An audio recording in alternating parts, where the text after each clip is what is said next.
Hello guys, Radhe Radhe. कैसे हैं आप लोग? जैसे भी होंगे अच्छे होंगे, उम्मीद करती हूँ। जो मैंने ऋषि पंचमी का ब्लॉग डाला था तो कुछ लोगों की डिमांड थी कि जो इसमें कथा, मतलब आप जो कथा सुनाई गई थी वो भी आप डालिए। इसका जो ब्लॉग है वो हमको सुननी है। तो जो गुरुजी उन्होंने बहुत अच्छी तरीके से इसका वर्णन कर रखा है। तो मैं जितनी भी मैंने रिकॉर्ड की है वो मैं आप लोगों के लिए डाल दे रही हूँ। आप लोग उसको सुन लीजिए, हम उसको पोस्ट कर दे रही हूँ। और thank you for watching my video. अगर आप लोगों का इतना अच्छा रिस्पांस आता है तो मुझे भी अच्छा लगता है वीडियो बनाने में। और बाकी वीडियो बनाने में टाइम तो बहुत लगता है, वो तो अब कोई नहीं, डजेंट मैटर। अब देखते हैं कब तक मेरी ब्लॉगिंग कंटिन्यू रह पाती है। चलो ठीक है, फिर जितना भी मैंने रिकॉर्ड कर रखा है आप लोग देखिए। And thank you for watching my video, my blogs. और मैं बार बार जैसे कभी कभी ग्रुप्स में भेजना पड़ता है कि मतलब भेजो व्हाट्सअप ग्रुप में या उसमें, तो हम आपके ब्लॉग कंटिन्यू देखेंगे। आप लोग सब्सक्राइब कर लीजिए ना, उसको बेल का आइकन को दबा के चैनल को सब्सक्राइब कर लीजिए, तो आपको जो नोटिफिकेशंस वगैरह वो आते रहेंगे। मैं बार बार कितना ग्रुप में डालते रहूँ तो थोड़ा कभी ऑड भी लगता हो सकता है। कुछ लोगों को मेरे ब्लॉग्स पसंद नहीं आते हैं तो उनके साथ ज़बरदस्ती थोड़ी कर सकते हैं। उनको भी लगेगा यार बार बार बस भेजते रहती है, हम देखना नहीं चाहते हैं। जो लोग देख रहे हैं, जिनको पसंद आ रहे हैं, जो देखना चाहते हैं, तो लोग सब्सक्राइब कर लीजिए। नोटिफिकेशन वगैरह आ जाते हैं, जो हमारा मोबाइल का ऊपर का स्क्रीन होता है उस पर आ जाते हैं। और वहाँ से देख लीजिए, नोटिफिकेशन आता है अगर आप किसी को सब्सक्राइब करते हैं तो आप इसके अकॉर्डिंग देख लीजिएगा। और बार बार मैसेज करना ये भी अच्छा नहीं लगता है। ज़बरदस्ती पसंद आ रहा तो देखिए, लाइक कीजिए, सब्सक्राइब कीजिए, शेयर कीजिए, अच्छा है। देखिए कब तक क्या क्या बना पाते हैं, आप देखिए इनको। तो चलिए देखिए फिर ऋषि पंचमी की कथा ऑन योर डिमांड। धर्म का अर्थ जानने की इच्छा से ब्रह्मा जी के समीप गए और राजा सितास्य ब्रह्मा जी के समीप गए और उन्होंने ब्रह्मा जी के चरणों में शीश नवाकर बोले। तो राजा सितास्य ब्रह्मा जी बोलते हैं कि हे आदिदेव, आप समस्त धर्मों के प्रवर्तक और गूढ़ धर्मों के जानने वाले हो। आपके मुख से धर्म चर्चा श्रवण कर मन को महान शांति मिलती है, भगवान के चरण कमलों में प्रीति बढ़ती है। वैसे तो आपने मुझे नाना प्रकार के व्रतों के विषय में उपदेश दिए हैं, परंतु अब मैं आपके मुखार बिंद से उस श्रेष्ठ व्रत को सुनने की अभिलाषा रखता हूँ जिसके करने से प्राणी के समस्त पापों का नाश हो जाता है। तो इस प्रकार राजा सितास्य के वचनों को सुनने पर ब्रह्मा जी ने जिस प्रकार राजा सितास्य से कहा वही मैं आप लोगों से कह रहा हूँ। तो ब्रह्मा जी बोलते हैं कि हे नृप श्रेष्ठ, तुम्हारा प्रश्न अति उत्तम और धर्म के में प्रीति उपजाने वाला है। मैं तुमको समस्त पापों को नष्ट करने वाला सर्वोत्तम व्रत सुनाता हूँ। यह व्रत ऋषि पंचमी के नाम से विख्यात है। इस व्रत ग्रहण करने वाला प्राणी अपने समस्त पापों से सहज ही छुटकारा पा लेता है और उसे नरक में कदापि नहीं जाना पड़ता। इस व्रत का एक अति प्राचीन इतिहास है। इस इतिहास को मैं तुम्हारे करता हूँ। तो आगे ब्रह्मा जी बता रहे हैं, एक समय की बात है कि एक विदर्भ देश में, विदर्भ नाम का एक देश है, वहाँ उत्तंक नामक एक ब्राह्मण अपनी पतिव्रता पत्नी के साथ निवास किया करता था। और जो वो ब्राह्मण था और उसकी पत्नी, वो जो ब्राह्मण दंपत्ति हैं, उनके एक पुत्र और एक पुत्री थी। उसके पुत्र का नाम सुविभूषण था। वह कुशाग्र तीक्ष्ण बुद्धि वाला था और उसने अल्पकाल में ही चारों वेदों को पढ़ लिया था। हे राजन, उत्तंक ने अपनी पत्नी की परामर्श से अपनी पुत्री का विवाह एक सुयोग्य ब्राह्मण कुमार के साथ कर दिया, किंतु भगवान की गति ही कुछ ऐसी थी कि कन्या विवाह के एक माह पश्चात ही विधवा हो गई। अतः विधवा होने के पश्चात वह कन्या अपने धर्म का पालन करती हुई अपने पिता के यहाँ रहकर ही अपने समय को व्यतीत करने लगी। और विधवा कन्या के दुख से दुखी होकर जो उत्तंक ब्राह्मण था वह अपने घरबार को अपने पुत्र को सौंपकर अपनी स्त्री और कन्या को लेकर गंगा जी के किनारे चला गया और वहां आश्रम बनाकर वेदों का पठन पाठन करने लगा।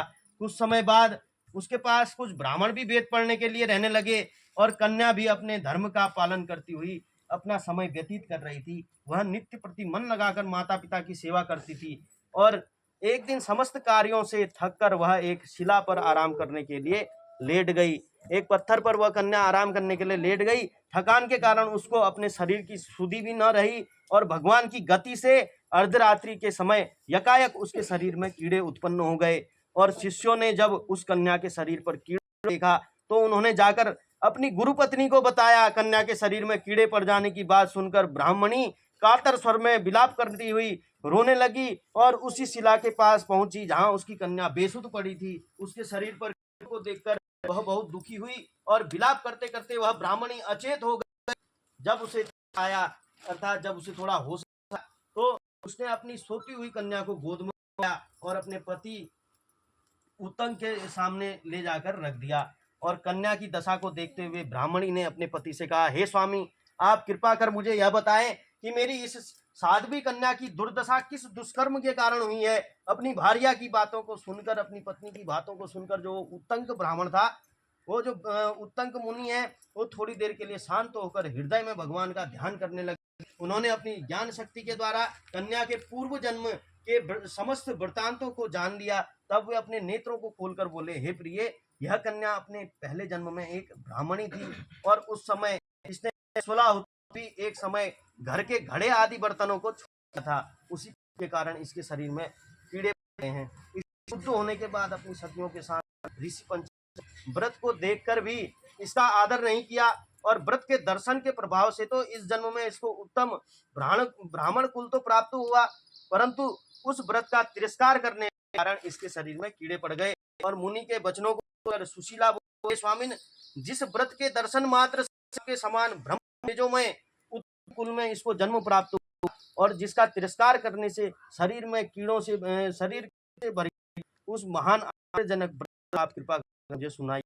तब उत्तंक होकर बोले, समस्त व्रतों में है, इसके प्रभाव से समस्त पाप हो जाते हैं। इसको धारण करने वाला निश्चय है, बहुत ही दैविक प्रकार के से छूट जाता है और व्रत को धारण करके यहाँ सौभाग्य को प्राप्त करते हैं। यह महाव्रत भादो मास शुक्ल पक्ष में होता है। इस व्रत भाव से अपने जन्म का स्मरण रहता है, जन्म का स्मरण रहता है। और आज की कथा में युधिष्ठिर ने कि भगवान कृष्ण से कि हे देवेश, मैंने आपके श्रीमुख से व्रतों का किया है, अब आप के पापों को नष्ट करने वाला कोई उत्तम व्रत सुनाओ। राजा इन वचनों को सुनकर श्री के लिए ऋषि पंचमी व्रत करना उत्तम है। यह व्रत समान रूप से चारों वर्णों की स्त्रियों को करना चाहिए। इसी विषय में एक प्राचीन कथा का वर्णन करता हूँ।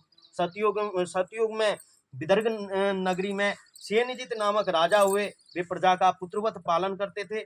उनके आचरण ऋषि के समान थे। उनके राज्य में समस्त वेदों का ज्ञाता, समस्त जीवों का उपकार करने वाला सुमित्र नामक एक कृषक ब्राह्मण निवास करता था। उनकी स्त्री जयश्री पतिव्रता थी। ब्राह्मण के अनेक नौकर चाकर भी थे।